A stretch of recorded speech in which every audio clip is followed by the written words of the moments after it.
Now that we've finished emerging adulthood, If you're ready, let's now start Module 10, Early Adulthood, also called Young Adulthood, though your text does use the term Early Adulthood.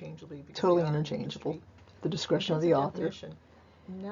Now, the last time I taught this, emergent adulthood was a concept, not a module, so we went right from adolescence to young adulthood. But now young adulthood has become a full module, and I think that's an excellent idea personally. We're going to define the age group for this particular stage as 25 to, and what are you thinking? 30, 35, 35, 40. It might surprise you to know that we're going to define it in the standard way, 25 to 40 or even 45. Now, 45 surprises you. A person is 44 and a half as a young adult.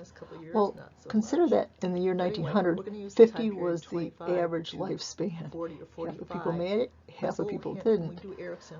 But we now live considerably longer, though that has been declining in the last year or two for some groups. But in any case, we'll go to 25 to 40 or 45.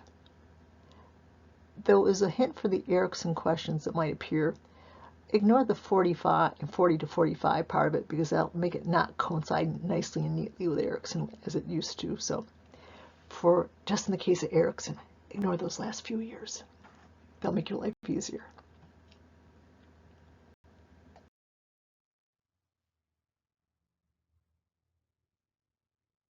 Let's now consider the family life cycle. Please note that stress is typically the greatest during transitions between phases. For every bullet point below, insert the idea of perhaps parenthood, perhaps retirement, and so on.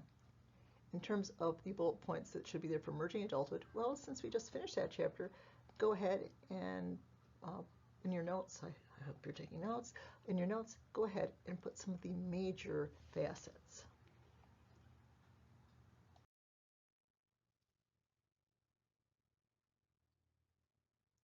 So in terms of early adulthood, or in other words, young adulthoods, finding a long, or I'll say longer term job. Probably the job that you did in emerging adulthood was stewards, the supermarket, whatever, which is fine if you want that to be your permanent job, but many people who are going for advanced education, that's just a temporary step to finance their living. So finding that job that's hopefully in your career area and never moving up that ladder, or finding a good place to stay. Finding a partner, if that's your interest. Cohabitation, very common. Commitment to that person, or I should say persons, because there are polyamorous persons. So parenthood, big choice. Not everybody says yes. Some people say yes by happenstance. Middle adulthood, launching your children if you had them. Preparing for retirement.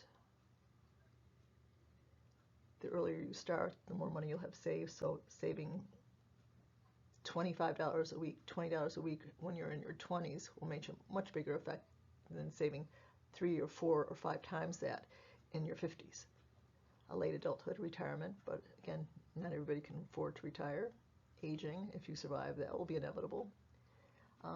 Death of the partner or spouse, if you had one. And of course, in late adulthood, often a certain degree of physical and sometimes mental decline.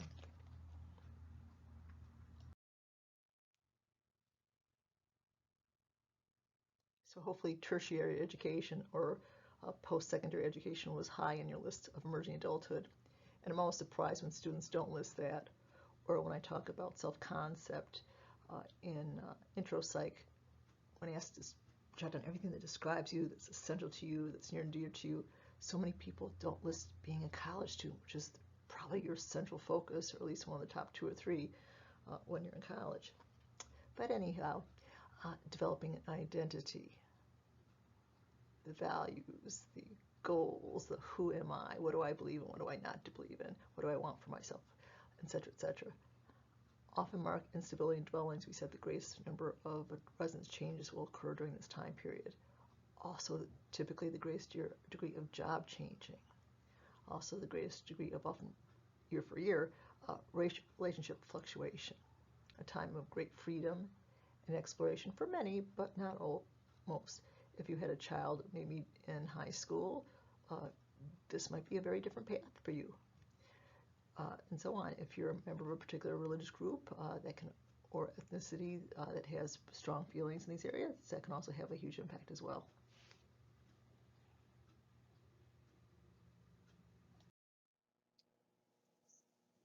As you probably know, the health in America is lower than any similar nation.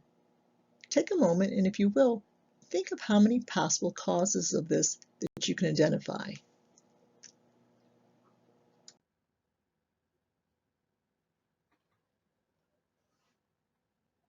Let's start our discussion of this topic by noting that America spends more than any other nation in healthcare. So are we then healthier than any other nation or even most nations? That's a good question. There are many factors involved. First of all, lack of universal health care. The United States spends more on health care than any other nation, and yet millions and millions of Americans are not covered. Perhaps you're one of them. This lack of universal health care impacts children. Children in the U.S. have poorer health care and poorer health than children of similar nations, and the sickly child becomes the sickly adolescent and the at-risk adult. Poverty takes its toll on our health in many ways. Also, in America, compared to many nations, we have higher levels of substance abuse and higher levels of violence, both in the home, at the school, and outside of the home.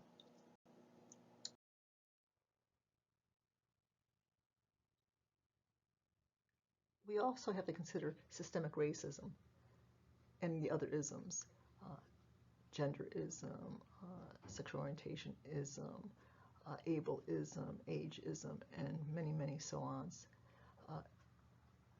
It can be done by the individuals. So if you go to rent an apartment and they see your race, ethnicity, your religion, perhaps they don't rent to you specifically because of it. It might occur in the job situation. It might affect your experience in a store or shopping. Those are often individual acts of racism. But we also need to be aware of systemic racism at the level of institutions. Take a minute and think of these institutions, these many institutions that I'm referring to.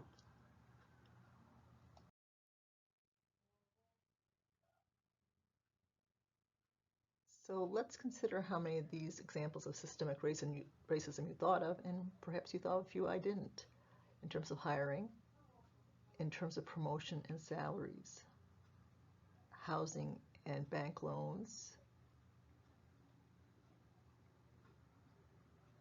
education, environment and health. Usually the things like waste facilities, plants that produce toxins or pollute the air are usually not in the wealthy person section. Legal treatment, protection by the police, obviously related, criminal conviction. I pulled out two interesting, hopefully interesting bar graphs on the right comparing salary by race and gender, and home ownership by race.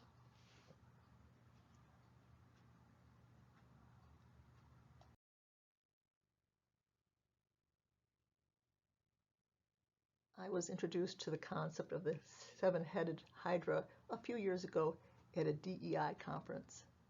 I hope you know what DEI stands for. Take a moment and make sure that you do.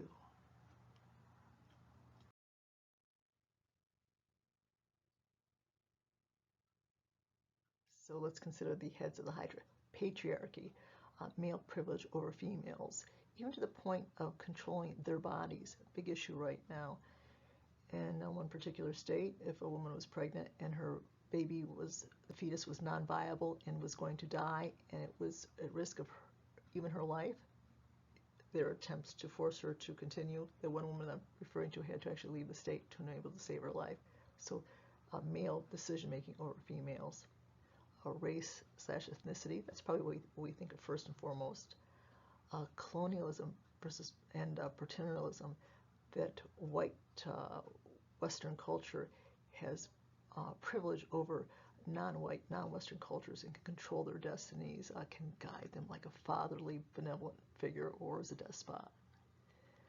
Hetero or cisnormity, that we look at people from a heterosexual point of view, that it's what we all assume and what we expect everybody should fit into. A class privilege, middle and upper class against people of lower classes. Ableism, whether it's physical, mental, intellectual. I would take in physical issues, intellectual issues, mental health issues.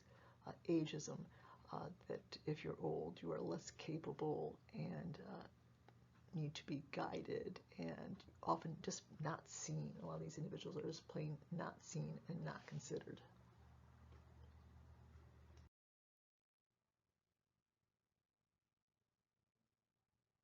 Now, many of us do face the isms being members of one or more of these categories, and if not, if you live, you will enter the ageism and quite possibly the ableism category. You should also remember the concept of intersectionality, or learn the concept of intersectionality, multiple identities in which the person may be disenfranchised. For example, maybe a woman of color, she's both going through life facing the issues and the isms, the discrimination and differential treatment of being a woman, and also as being a black woman. What if she's a black woman who is Muslim? Now we add another layer onto it. What if she's a black woman and she is gender fluid or gender conforming, and so on? So each layer that we add on complicates that person's life, and instead of having to face the typical demands of life, they get to face all these other additional challenges and difficulties and differential treatment and discrimination. It wears on the body, it wears on the mind.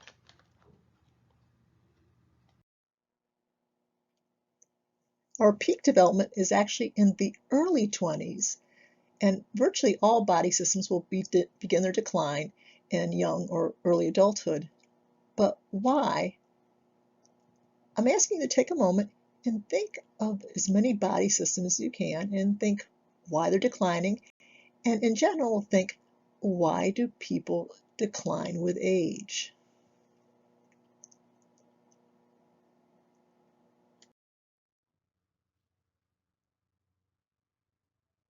You may never consider this. If you live long enough, you will age. It's inevitable. It's unavoidable, so you might have never questioned it. But there are specific reasons why we age, and some people more sooner and more severely than others. So see if you can think of any of these.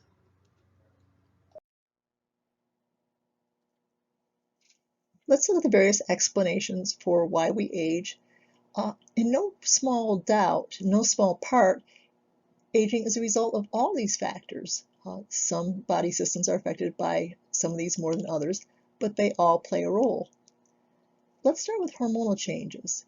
As we age, most of our hormonal systems, most of our endocrine glands, decrease their hormones, and this will affect our physical and even psychological functioning in negative ways.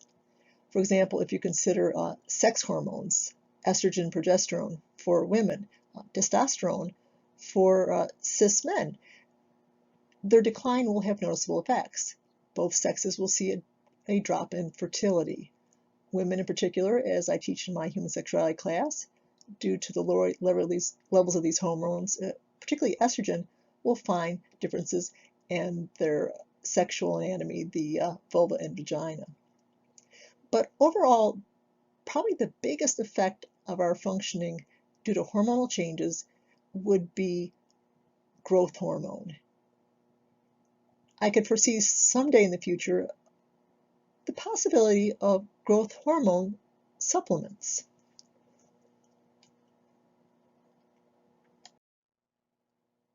Let's consider heredity. We all have genes that are sometimes called aging genes. They influence our lifespan and life expectancy. They determine how many divisions our cells get. There's considerable individual variation, as well as variation in particular groups. You'll consider dogs in a future slide in the course. great variation in the life expectancy of various dog breeds. Mutations can also affect our ability to survive and age. Cells that have mutations, basically bad copies, will no longer effectively do their function, and indeed, with the case of cancer, the mutation can be imminently life-threatening. No small part of aging is that telomeres shorten. If you're not familiar with telomeres, that's perfectly fine. Look at the picture of the chromosome in the upper left of the slide. You see the red end caps on the chromosome. Those are telomeres. They protect the chromosome. At a point where they are no longer able to function, they are not protecting the chromosome anymore and will influence its ability to continue to do its job and to continue to divide if that cell divides. Sometimes telomeres are referred to as our aging clock. You can see the picture of the clock I put in the upper right. Environmental damage can also play a role. It includes damage from sun, toxins in the air, toxins in the water, toxins in our food and other sources. And unhealthy living choices, whether it might be high-fat diets, the chemicals in what we eat, what we smoke, various factors that sometimes can be avoided. The wear and tear theory suggests that the body part, just after years and years and decades of use, wears out. Consider our hearing, for example. The parts of our ear that are supposed to vibrate, for example, our eardrum and ear bones, when they wear out, they do not vibrate as well, and we do not hear as well. Or maybe you know somebody that's had a hip replacement, again, probably due to wear and tear.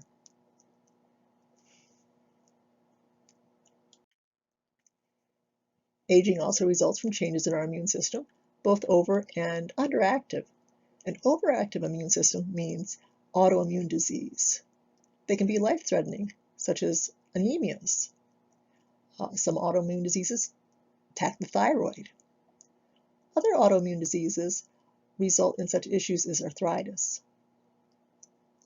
An underactive immune system does not do its job, hence, given the recent coronavirus situation, the elderly are at higher risk because their immune systems are no longer acting as effectively as ours.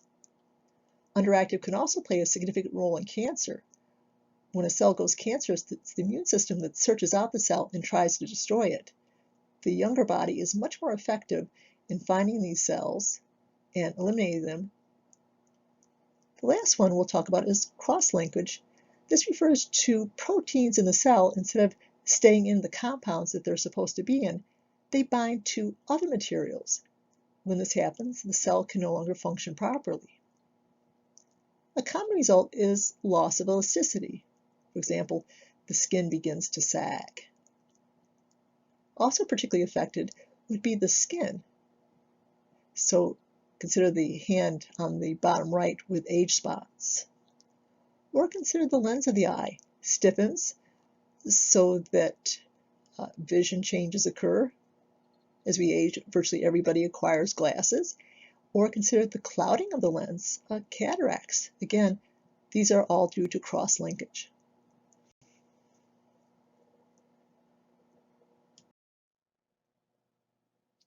So in the previous slide, we've considered reasons for why we age. That might lead you to the question, well, how can I slow the aging? Or to use our fancy term, how can I slow my cell senescence? One of the most powerful tools that we can use is consistently engaging in high levels of physical activity. One particular study from the University of California at San Francisco found that this could increase one's life span by about 9 full years on average. Other researched tools that can slow senescence would be having a significantly greater amounts of vegetables in your diet, stress management and increased social support, lower levels of drug use. These would be particularly effective in also helping us cope to the current COVID environment. The last one is not necessarily what you eat, but how you eat it. There's a lot of newer research suggesting our traditional 3 meals a day plus snacks is a quotation here from the National Institute on Aging, is a major cause of cell stress involved in cell aging. It's been suggested by many medical researchers that the use of intermittent fasting, which means abstaining from eating for 16 hours a day and then just eat in the other remaining 8 hours. Previous research has suggested that eating total fewer calories overall and smaller meals also helps. I've known that there's quite a bit of older research suggesting that rodents, rats, kept on diets that were not anorexic but close to it, live years longer than their colleagues that were fed normal meals. So these are some of the physical steps you can take. And if you're not willing to take all, that's fine. But if you are interested in just slowing your senescence, pick even one. And then another year, maybe pick another one. Hope that's helpful.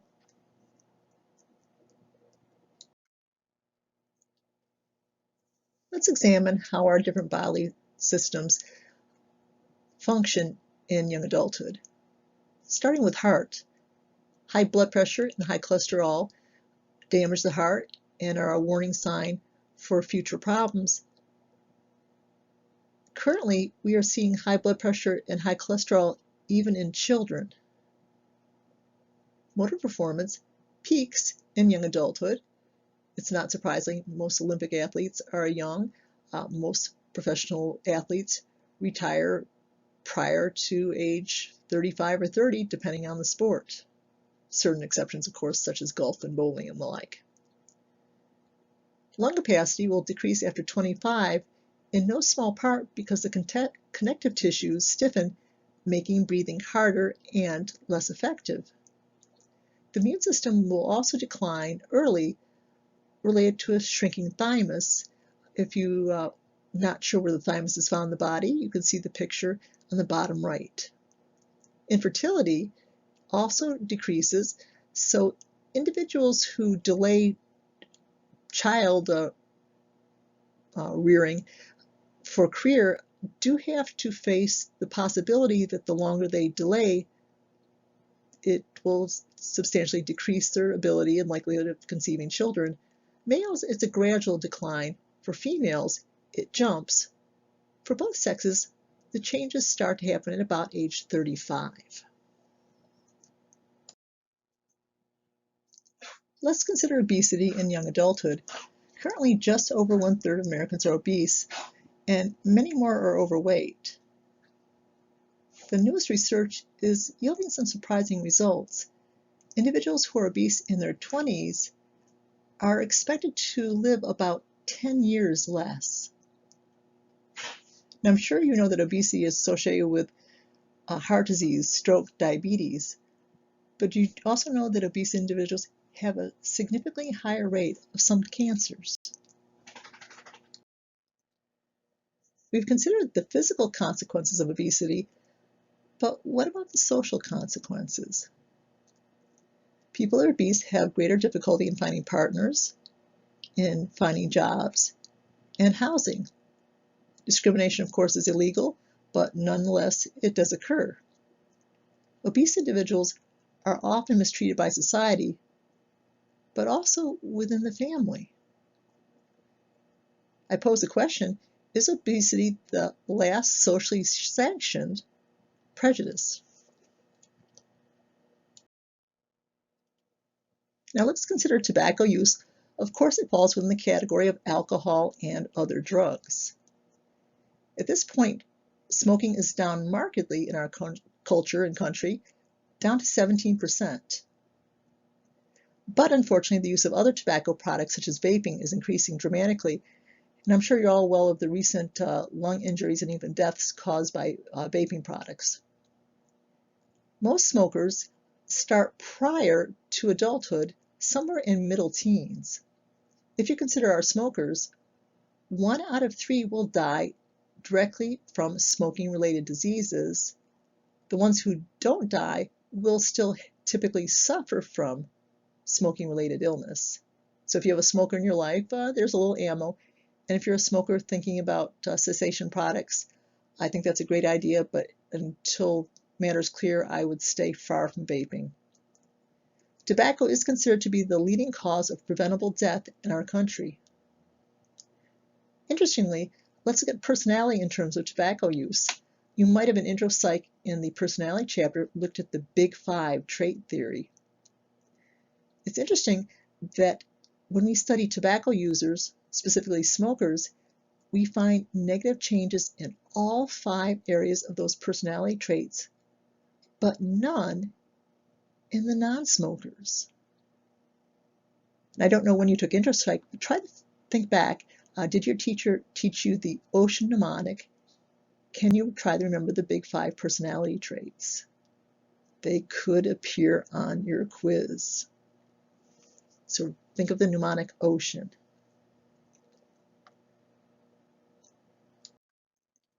So now the answer. O is for openness. Openness to ideas or experiences? Openness to new experiences. The C, was that consciousness or conscientiousness? It was conscientiousness. Think of that as dependability, perhaps. And I admit totally, conscientiousness is a difficult word to spell. I've learned it, but I should by this point. It's on the next slide for you. So we got OCE. E is for the dimension of extroversion dash introversion. A, was that aggression or agreeableness? It was agreeableness. And N, that's a toughie. Narcissism or neuroticism? It would be neuroticism, basically referring to emotional stability. If you're highly neurotic, you're not stable. If you're low in narcissism, which I hope you are high in stability. So again, neuroticism refers to level of emotional stability.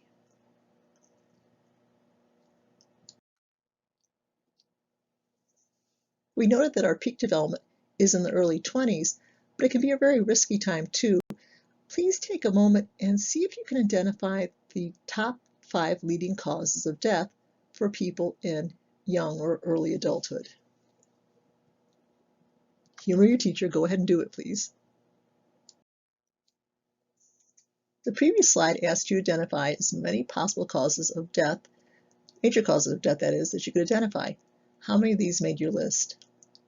Perhaps cancer and heart disease didn't because you're focusing on 20-year-olds, but please remember that young adult or early adulthood also encompasses 30 and 45-year-olds, perhaps, as well. Next, I'd like to ask you to put these in order from 1 through 6.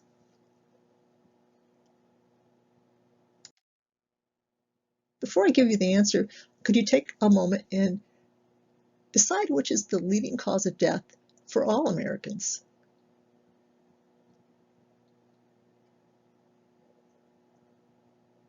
If you said heart disease, you are correct.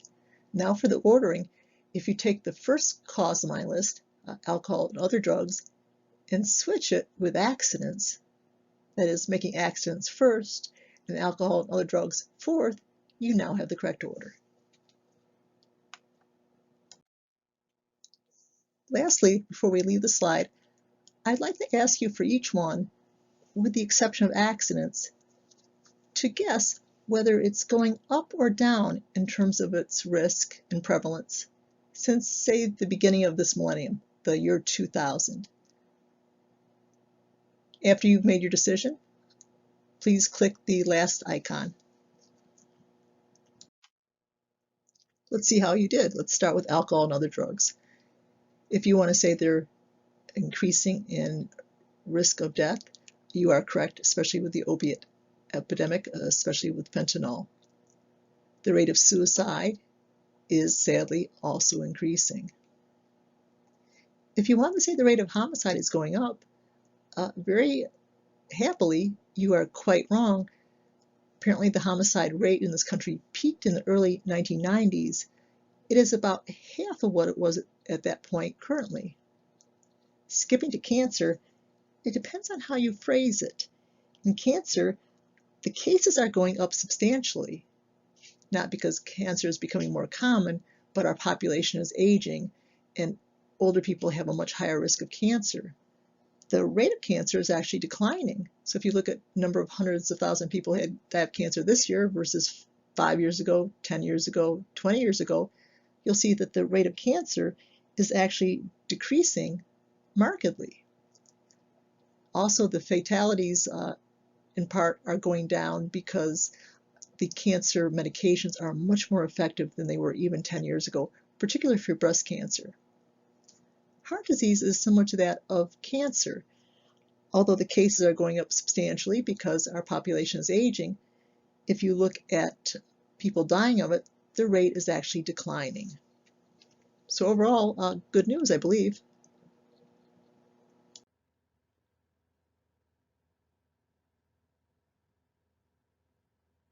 COVID, by the way, is still, this is 2024 when I'm narrating this, is still a top 10 cause of death in young adulthood and in children for that matter as well.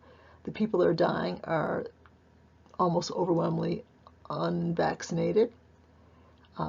These individuals are also much more likely to suffer from long COVID. And the newest research is finding, for the adults anyway, they are much more likely to, for the first time, have autoimmune disease, which can definitely shape their life in a very unpleasant way. So again, please consider vaccination and perhaps discuss it with your primary healthcare provider. Let's consider the brain in early or young adulthood. Similarly to what we've learned before, if a synapse is not used, it will be lost. Myelization continues and is now drawing to its completion. The changes that we mentioned in the prefrontal cortex before are continuing. As the cortex draws to its completion, it's better able to control the limbic system, so better control of emotionality, and many changes in higher thinking are partially associated with the finishing of our prefrontal cortex. Let's now take a look at cognition in young or early adulthood.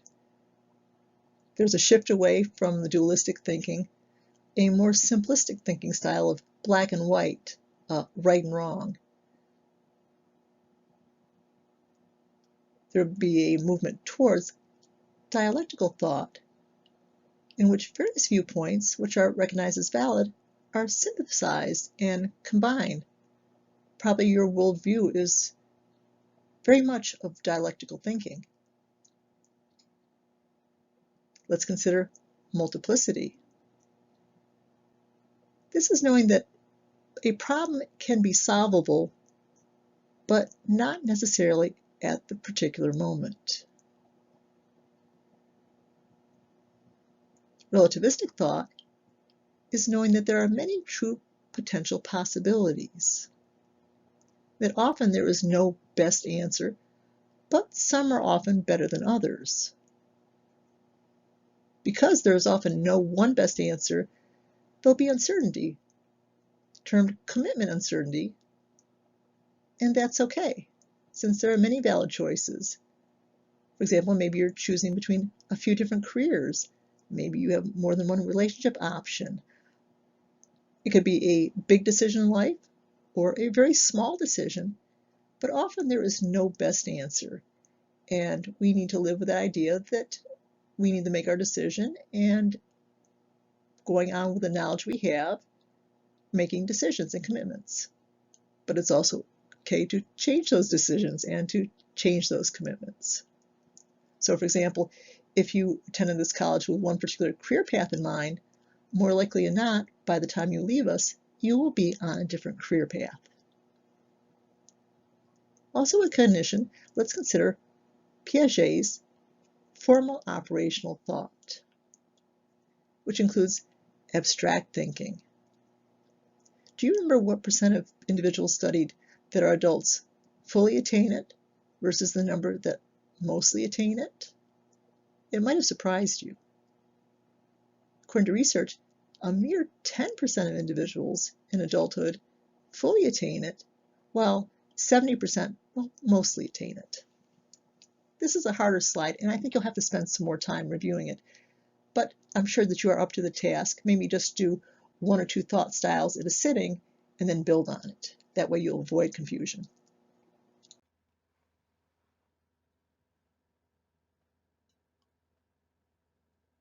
We noted that not everybody makes it into formal operational thought. Most people make it partially, we're talking Americans here, and the OECD nations, but most will make it into it partially, but a relatively small number will make it into it fully. Now, assuming the person does at least get partially into it, they might be capable of engaging in post-formal thought. What would that be? Well, realistic, dealing with not what the way they wish things are, but the way things are. So realistic, flexible, according to situations and so on. So flexible, logical, so not driven by emotions. Accepting that things are often highly complex and not simple. And even dialectical, where various viewpoints have to be and can be synthesized. So another feature of young adult thinking that would be typically not present in emerging adult thinking.